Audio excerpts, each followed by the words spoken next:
Cinema చూడండి. సినిమాలో మిమ్మల్ని ఎక్కడన్నా 1% డిస్సాటిస్ఫాక్షన్ చేసినా నా ఇంటి అడ్రస్ పెడతా, రండి. 1% రెబల్స్ కానీ, ఫ్యాన్స్ కానీ, ఫ్యామిలీస్ కానీ, ఈయన్ని ప్రేమించే ఎవరైనా సరే మమ్మల్ని డిసప్పాయింట్ చేసావు మారుతి అని అంటే విల్లా నెంబర్ 17 గుర్తుపెట్టుకోండి, కొండాపూర్లో ఉంటుంది, కొల్లా లగ్జూరియా, అక్కడికి రండి. ఇన్ని రోజులు మట్టి నేను ఈయన ఫోటోని ఇట్లా చూపిస్తూ ఉన్నాను కదా, ఇప్పుడు ఈయన్నే చూపిస్తున్నా. ఇంటికి వెళ్ళి కొట్టాలనిపిస్తుంది నాకు, భారతి ఇంటికి వెళ్ళి కొట్టాలనిపిస్తుంది.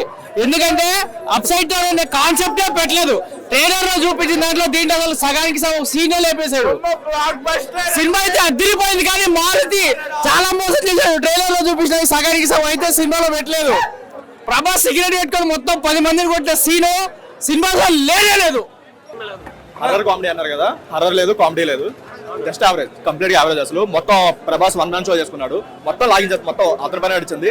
బట్ అది కాకుండా సెకండ్ హాఫ్ కంప్లీట్ గా ఏదో గజ్బీ చేస్తాడు, అందరూ గందరగోళంగా ఉంటుంది. ఎక్స్పెక్టేషన్ రీచ్ అవ్వలేదు. ఓన్లీ ఒక రీచ్ ఏంటంటే ఆయన ఏదైతే కామెడీ టైమింగ్ ఉంటుందో నెక్స్ట్ లెవెల్ చెప్పించింది. ఒకప్పుడు మనకి బుజ్జిగాడు వాటిలో చూసి ఎలాంటి ఫీల్ అయ్యామో ఆ సెన్స్ ఆఫ్ హ్యూమర్ అయితే చాలా కనిపించింది. చాలా వరకు ఎంజాయ్ చేసాం ఛాన్స్ అయితే. కాకపోతే ఓన్లీ డిసప్పాయింట్మెంట్ ఏంటంటే ఆ ఎంజాయ్మెంట్ తప్ప వాళ్ళు ఏదో చెప్పిన హర్రర్ కామెడీ అయితే కంప్లీట్ గా మిస్ అయింది. ఎక్కడ హర్రర్ లేదు, కామెడీ లేదు, వాళ్ళు చెప్పిన ఫ్యాంటసీ ఎక్కడా లేదు. ఏదో ఆయన బడ్జెట్ పెట్టారు కాబట్టి అన్ని కోట్లు వాడుకున్నారు తప్ప అంత పెట్టే బడ్జెట్ అవసరం లేదు. హీరోయిన్స్ కూడా ఇది ఇరికించాలన్నట్టు ఇరికించుకున్నారు తప్ప అసలు స్టోరీకి అవసరం లేని హీరోయిన్ ట్రాక్ అది. సాంగ్స్ కూడా అంతే, అసలు సంబంధం లేని సాంగ్స్ పెట్టుకున్నారు. కంప్లీట్ గా కొంచెం ఒక ఏదైతే ఒక హాస్పిటల్ సీన్ ఉంటుందో అక్కడ వరకు ఆ సీన్ ఒక్కటి చాలా బాగుంది. దాని వరకు ఎన్నిసార్లు చూసినా మరి బోర్డు కూడా మనకి ఏదైతే 1 ఒక్కనే వాటిలో ఒక సీన్ ఉంటుంది కదా ఇంటర్వల్ బ్లాక్, అలాంటి ఒక ట్రై చేసుకున్నారు. దాని వరకు ఎక్స్ట్రా ఉన్నా సరే, బట్ ఓవరాల్ చేసేటప్పుడు ఎందుకో మారుతి బాగా కన్ఫ్యూజ్ అయ్యాడు. మారుతే కాదు, ఆడి చూసే వాళ్ళని కూడా చాలా కన్ఫ్యూజ్ చేయాలనిపించింది. సో కంప్లీట్ గా సెకండ్ హాఫ్ మొత్తం గందరగోళంగా వెళ్ళిపోయింది. చాలా మందికి అర్థం కాదు, సింగిల్ సినిమా చూసే చాలా మందికి అర్థం కాదు. సినిమాలో ఇంకో పాజిటివ్ ఏంటంటే బయటకు వచ్చేటప్పుడు జోకర్ గెటప్ లో ఒక రాడ్ పట్టుకొని నిల్చొని ఉంటాడు, అది చాలా బాగా వర్కౌట్ అయింది. అది ఎందుకు వర్కౌట్ అయిందంటే చూసే వాళ్ళందరూ జోకర్లు 90 mm రాడ్ దించమని చెప్పి సింబాలిక్ గా చెప్పారు. దాని వరకు బాగా సెట్ అయింది. అది సంబంధం లేదన్నా, ఎందుకు ఇచ్చేది కూడా తెలియదు. అంటే ఏదో ప్రమోషన్ బాగా వాడుకున్నారు, ఒక ముసలివాడి గెటప్ వేసుకొని ఉంటుంది కదా. చాలా మంది ట్రైలర్ చూసినప్పుడు చాలా ఎక్సైట్ అయ్యారు, చాలా ఎక్స్ప్రెషన్స్ పెట్టుకున్నారు. అది లేదు సినిమాలో. ఎందుకని ఇంకా చెప్పుకోవడం దాని గురించి. అలాంటివి ఏదైనా హైట్ చేసుకుని ఒక థియేటర్కి వచ్చినప్పుడు సర్ప్రైజ్ చేస్తే బాగుంటుంది, కానీ ఆల్రెడీ మనల్ని షాక్ చేసి థియేటర్ లేకపోతే షాక్ అవుతారు. ఇప్పుడు ఎమోషనల్ సీన్ లో బాగుంది కానీ తమన్ గారు కొన్ని బీజం అయితే చెవుల్లో ఇయర్ ఫోన్స్ పెట్టుకున్న చాలా చిరాగా అనిపిస్తుంది. చాలా లౌడ్ గా కొడుతున్నారు తప్ప అందులో సోల్ లేదు, ఏమీ లేదు. నెగిటివ్ అంటే మాత్రం బీజం అని చెప్పుకోవచ్చు. ఒక ఎమోషనల్ సీన్స్ లో తప్ప ప్రతి దగ్గర కూడా ఆ రాజేశ్వర బీజం కొట్టాడు. ఈవెన్ మీరు అబ్జర్వ్ చేస్తే హీరోయిన్ ఫైట్ దగ్గర కూడా రాజేశ్వర బీజం పెట్టాడు బ్రో, ఆ లెవెల్ లో కొట్టుకున్నాడు. బట్ ఓన్లీ క్లైమాక్స్ ఏదైతే ఉందో దీని అయితే బాగుంటుంది. సినిమా బాగుందన్న, తమన్ బీజిఎం కూడా బాగుంది, అదే లౌడ్ గా ఉంది. థియేటర్ సౌండ్ ఎఫెక్ట్ ఇది నేను సెకండ్ టైం చూడటం. అశోక్ స్క్రీన్ వల్ల చూస్తాను, ది బెస్ట్ స్క్రీన్ అది సౌండ్ లో. అక్కడ కూడా one of the best screen అది Ashok screen one of the best screen sound లో.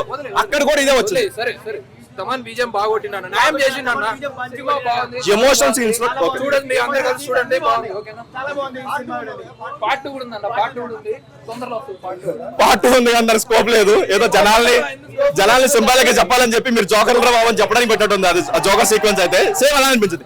రాడ్ పట్టుకొని 90 mm రాడ్ పెట్టాడు. చాలా వరకు క్లైమాక్స్ ఒకటి బాగుంది, కానీ ఏదైతే ఫస్ట్ లో వచ్చే బిల్డప్స్ ఇవన్నాయో దాంట్లో ఈజీ తెలిసిపోతుంది. డూప్ పెట్టారు, వాళ్ళు ఏదో బడ్జెట్ హై బడ్జెట్ పెట్టాలని పెట్టారు తప్ప అవి సినిమా అవసరం లేదు. ఓన్లీ సెకండ్ హాఫ్ ఏదైతే ఉంది మాత్రం అది చాలా బాగుంది, చాలా బాగా వచ్చింది. అన్న నేను ఒకటి అడుగుతున్నా, సినిమాలో మెయిన్ ఫైట్ కానీ మెయిన్ హీరోయిన్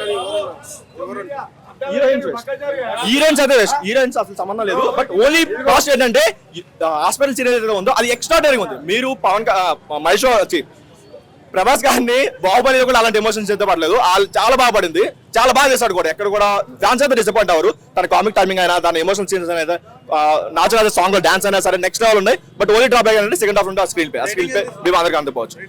ప్రభాస్ వరకు 4 ఇవ్వచ్చు, కాకపోతే మారుతి గారికి 2 ఇవ్వచ్చు. బ్రో ఓం రాజు కానీ 2.5 పెట్టచ్చు, 2.5 పెట్టచ్చు. 2.5 కాదు, ఓం రాజు కానీ పిలిపించి కూర్చుండా పెడితే మూవీ తగ్గిందా? కాదు చెప్పు. ఫస్ట్ హాఫ్ లో ఏముంది చెప్పు, నువ్వే చెప్పు. ఏముంది చెప్పు బ్రో, ఏముంది చెప్పు. బుజ్జిగాడు లేడు, నేను అదే చెప్పా కదా, నేను చెప్తా లేదు అని అన్నాం మేము ఆయన కామెడీ టైమింగ్ నెక్స్ట్ లెవెల్ వాడుతున్నారు. మనకి ఏదైతే బుచ్చిగాడ్లో అయినా సరే, డార్లింగ్ అయినా సరే, దానికంటే ముందు ఒక ఈశ్వర్లో ఒక కామెడీ టైమింగ్ ఉంటుంది, ఒకటి చెప్పి డైలాగ్ చేంజ్ ఒక షిఫ్ట్ ఉంటుంది, అది బాగా వాడుకున్నారు. ఆయన మాత్రం నీ ఓన్లీ డ్రాబ్యాక్ ఏంటంటే మారుతి గారి సెకండ్ హాఫ్ లో పెట్టే స్క్రీన్ పే అది చాలా మందికి అర్థం కాదు. చూసుకొని కావాలంటే వీకెండ్ డైరెక్ట్ మీరే చూసుకోండి, మీకు క్లారిటీ వస్తుంది. ఓకే, నేను సెకండ్ టైం చూడడం, లాస్ట్ టైం ఆల్రెడీ అశోక్ వాళ్ళని చూసి వచ్చాను. సెకండ్ టైం ఎందుకు వచ్చినామండి మళ్ళీ? ఎందుకు వచ్చినావు? నచ్చకపోతే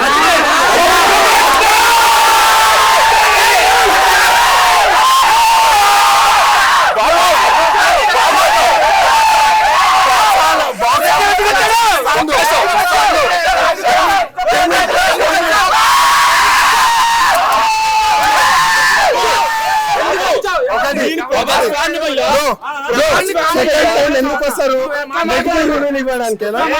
నెగిటివ్ రివ్యూలు ఇవ్వడానికైనా సెకండ్ టైం వచ్చేది ఎంజాయ్ చేయడానికి, యాంటీ సోషల్.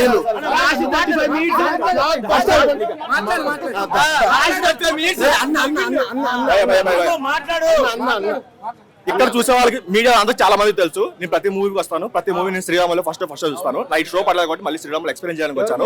అండ్ నేను ఒక ప్రభాస్ ఫ్రెండ్, వాళ్ళందరికీ తెలుసు. అక్కడ కావాలంటే టికెట్ కౌంటర్లో ఉంటా, చూసుకోండి. నేను హీరోని అనట్లేదు, లేదు, మాకు కావాల్సిన ఇదైతే పెట్టుకున్నారు. ఆయన ఇంకొకసారి కూడా వస్తారు, ఫ్యామిలీ చూసుకుని ఇంకోసారి నేను వస్తాను. నేను దాని అనట్లేదు, నేను ఆయన బాగా చేయలేదు, ఆయన యాక్టింగ్ బాగాలేదు అని చెప్పట్లేదు. బట్ ఒకటి, ఈ ఇయర్ లో ఏదైనా మంచి సినిమా పడకపోతే మాత్రం ఆయన ఏదైతే హాస్పిటల్ సీన్ ఉందో ది బెస్ట్ సీన్ అయింది ఆయన కెరీర్ లోనే కాదు. నువ్వు డైరెక్ట్ ఫ్యాన్ ఏమనుకో అది అన్న బాబు కింద పడేవద్దు. మా దేవుడు